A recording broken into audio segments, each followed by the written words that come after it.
Hello friends, welcome to SSC coaching centre. दोस्तों, आज के वीडियो में देखेंगे रीजनिंग के वो प्रश्न जो बार बार परीक्षाओं में रिपीट होते हैं।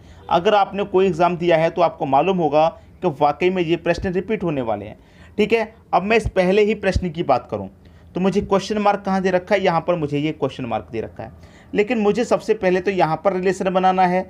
जो रिलेशन यहाँ पर बनेगा वही रिलेशन यहाँ पर बनाना है और उसी रिलेशन से ये क्वेश्चन मार्क वाली संख्या मुझे मिल जाएगी। ठीक है, अब देखिए यहाँ पर 9, 27, 54 संख्या बढ़ रही है। 54, 42, 84 ये भी संख्या बढ़ रही है, लेकिन किस फॉर्म में बढ़ रही हैं, किस तरीके से बढ़ रही हैं उस पर आप ध्यान दीजिए।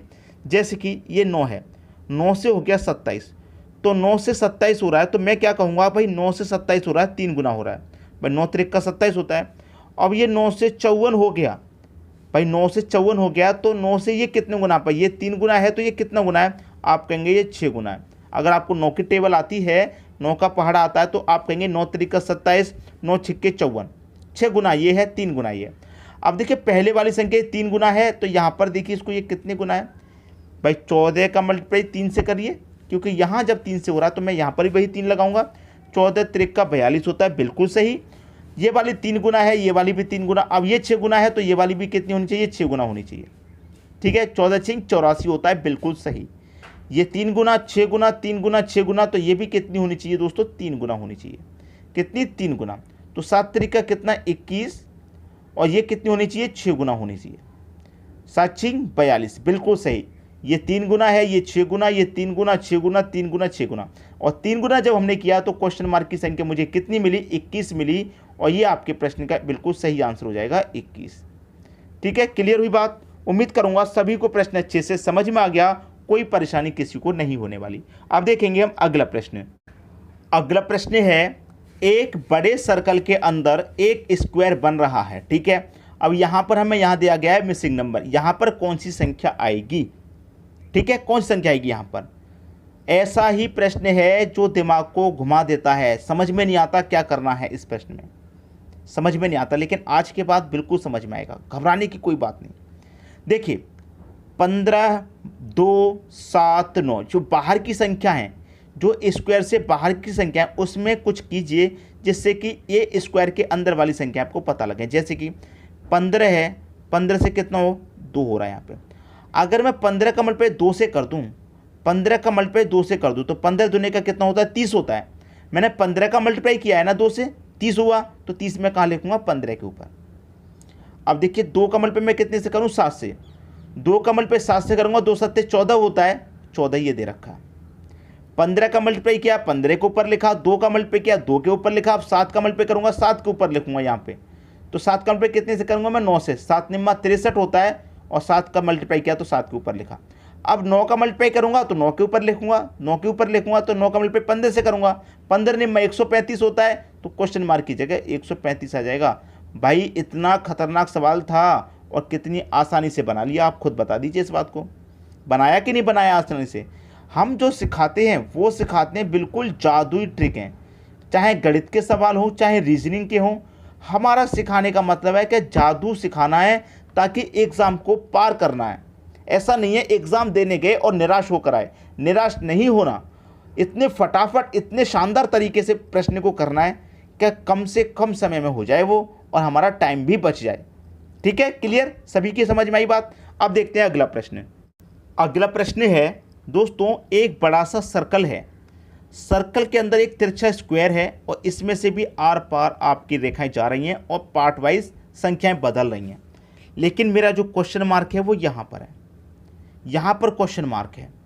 यहाँ पर 289, ये 25 है, ये 441 है, और यहाँ पर क्वेश्चन मार्क है। अब बनाना है इसी में रिलेशन। जब यहाँ क्वेश्चन मार्क है तो ये एक संख्या कैसे आई, ये कैसे आई, ये कैसे आई, उसी तरीके से क्वेश्चन मार्क वाली संख्या आएगी।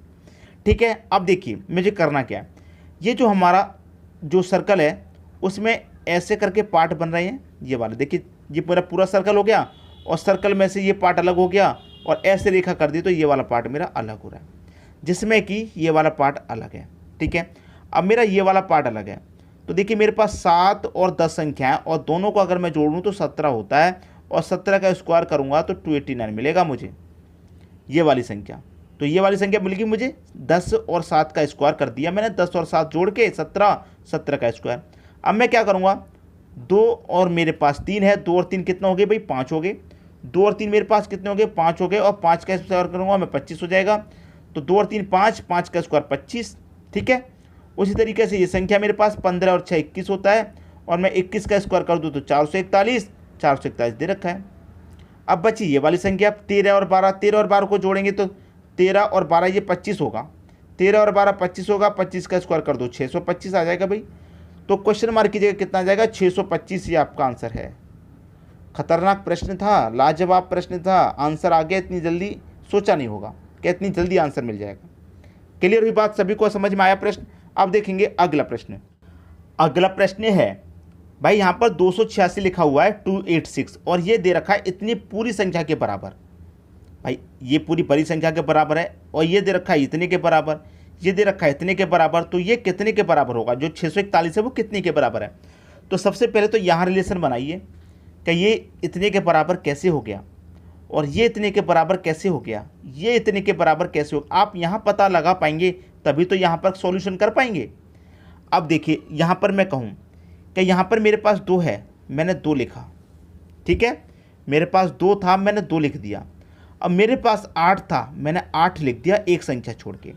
मेरे पास 6 था, मैंने 6 लिख दिया एक संख्या छोड़ के।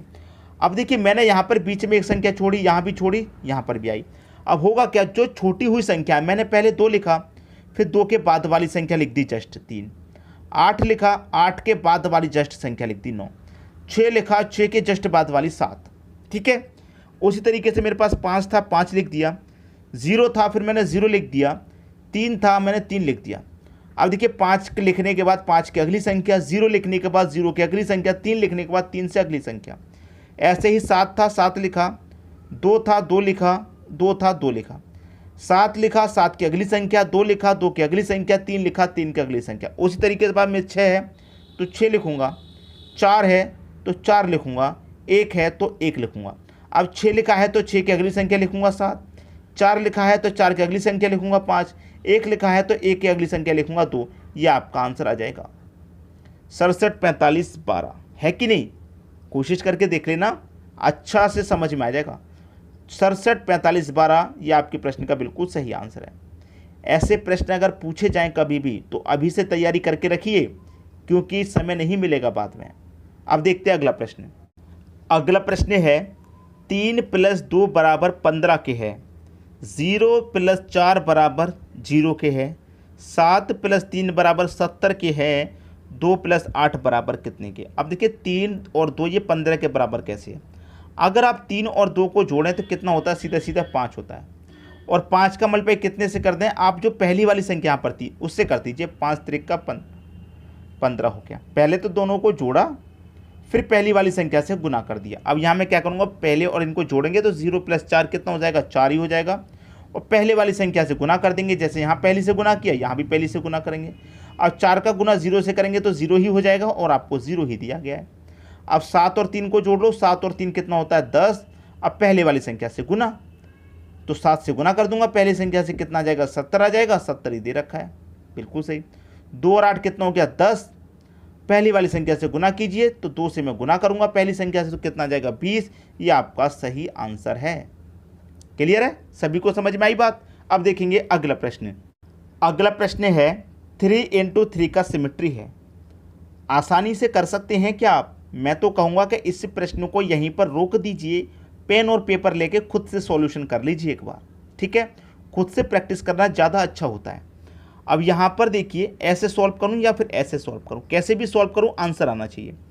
अब देखिए मेरे पास यहाँ पर कितनी है, दूसरी संख्या मेरे पास 14 है, तो मैं इस दूसरी संख्या 14 को लिखूँगा, और जो पहले वाली संख्या है 7, इससे डिवाइड कर दूंगा तो कितनी बार में जाएगा, 2 बार में। 7 दूनी का 14, भाई 4 आना चाहिए। अगर मैं 7 से 14 में डिवाइड दे रहा हूँ तो 2 बार जा रहा है, लेकिन आना कितना चाहिए, 4। तो इस 2 का अगर मैं स्क्वायर कर दूं तो 4 ही तो होता है, ठीक है। दूसरी संख्या में पहली संख्या से डिवाइड किया, जितनी बार गया उसका स्क्वायर कर दिया। अब यहाँ पर 12 है दूसरी संख्या, तो मैं 12 में डिवाइड करूँगा, कितने का, 4 का। 4 3 का 12, 3 बार में जाएगा। यहाँ मैंने स्क्वायर किया था तो यहाँ भी स्क्वायर कर दूँ, 3 का स्क्वायर कितना होता है, 9, और यहाँ पर मेरा 9 ही दिया गया है, बिल्कुल सही है। 24 है। अब 24 में डिवाइड करूँगा 6 से, कर दीजिए 6 चौके 24, 4 बार में जाएगा। तो यहाँ पर भी 4 का स्क्वायर करो और 4 का स्क्वायर कितना होता है, 16 होता है। ये आपके प्रश्न का बिल्कुल सही जवाब 16। बताइए, मैंने कहा था खुद से करके देख लीजिए, क्या आप इतनी जल्दी कर पाए, बताइएगा कमेंट बॉक्स में। अब देखते हैं अगला प्रश्न। अगला प्रश्न है 16 + 8 = 18, 22 + 4 = 24, 60 + 2 = 62, 80 + 6 बराबर क्या। भाई 60 + 2 करेंगे 62, बिल्कुल सही है, लेकिन 22 में 4 जोड़ेंगे तो 26 होता है, ये 24 दे रखा है। अब यहाँ पर ढूंढिए क्या रिलेशन है। भाई 16 और 8 से आपको 18 बनाना, कैसे बनेगा, वैसे तो नहीं बन रहा, ना तो मल्टीप्लाई करके, ना जोड़ने से, ना घटाने से। अब देखिए कैसे बनेगा, उस चीज़ को ध्यान से देखिए। मेरे पास जो पहले वाली संख्या है 1, मैंने उसको लिख दिया, और जो मेरे पास ये बाद वाली संख्या 8, इसको लिख दिया। ये जो दूसरी संख्या है ना 16 में से मैंने पहली संख्या ली, और जो बाद वाली संख्या थी इसको काम में नहीं लिया। ठीक है, अब यहाँ पर भी ऐसा ही करूँ, जो पहले वाली संख्या उसे लिख दूँ, और ये वाली संख्या जो है, जो यहाँ लिखी थी हमने 8, अब यहाँ पर 4 है तो 4 लिख दिया, 24 बन गया। यहाँ पर भी मैंने दूसरी संख्या काम में नहीं ली। अब यहाँ पर जो पहली संख्या थी वो लिख दी, और ये वाली संख्या मैंने 2 लिख दी, और यहाँ पर जो 0 था दूसरी संख्या वो भी मैंने काम में नहीं ली। अब यहाँ पर जो 8 है मैं उसे लिख दूंगा, और यहाँ जो 6 है उसे लिख दूंगा, और ये जो 0 दूसरा वाले से काम में नहीं लूँगा। तो कितना हो जाएगा मेरा, 86 आंसर हो जाएगा कि नहीं हो जाएगा, बताइए हो जाएगा कि नहीं हो जाएगा। और कितने समय में हो जाएगा, 1 सेकंड, 2 सेकंड, 5 सेकंड, कितने समय में आंसर हो जाएगा, इतना ही समय लगने वाला है। बस इन प्रश्नों की प्रैक्टिस आपको करनी है, ध्यान से करनी है, याद रखिएगा। ठीक है दोस्तों, वीडियो को अधिक से अधिक शेयर करें, ज़्यादा से ज़्यादा शेयर करें, सभी के पास तक वीडियो पहुंचाने की जिम्मेदारी आपकी है। ठीक है, क्योंकि आप वीडियो को देख रहे हैं, आप ही शेयर कर सकते हैं ज़्यादा से ज़्यादा, ताकि सभी बच्चों की हेल्प हो सके, मदद हो सके। ठीक है दोस्तों, धन्यवाद।